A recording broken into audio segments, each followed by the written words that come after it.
பிள்ளைகள் மிருக ஜீவன்கள் 3 நாள் பிரயாணம் பண்ணி கர்த்தர் வனாந்தரத்தில் ஆராதிக்க சொன்னார்.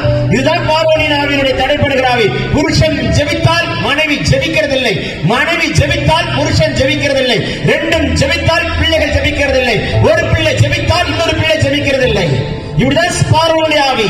குடும்பமாய் ஆராதிக்க விட மாட்டான். நானும் வீட்டாரோ என்றால் கர்த்தரை சேவிப்போம். கர்த்தரால் இயேசு கிறிஸ்து விசுவாசி நீ உன் வீட்டாரும் ரட்சிக்கப்படுவீர்கள். அதான் வேத வசனம் சொல்கிறது. முழு குடும்பமாய் ஆலயத்துக்கு போக விட மாட்டான், முழு குடும்பமாய் குடும்ப ஜெபம் பண்ண விட மாட்டான், முழு குடும்பமாய் கைப்பிடித்து ஜெபிக்க விட மாட்டான், முழு குடும்பமாய் கர்த்தருக்குள்ள உறுதி அளிக்க விட மாட்டான். மனைவி ஜெபித்தால் புருஷன் ஜெபிக்காது, புருஷன் ஜெபித்தால் மனைவி ஜெபிப்பதில்லை, இருவரும் ஜெபித்தால் பிள்ளைகள் ஜெபிக்கிறதில்லை. இது ஒரு வீட்டுக்குள்ளே உலாவிக் கொண்டிருக்கிற ஒரு பார்வனுடைய தடைப்படுகிற ஆவி.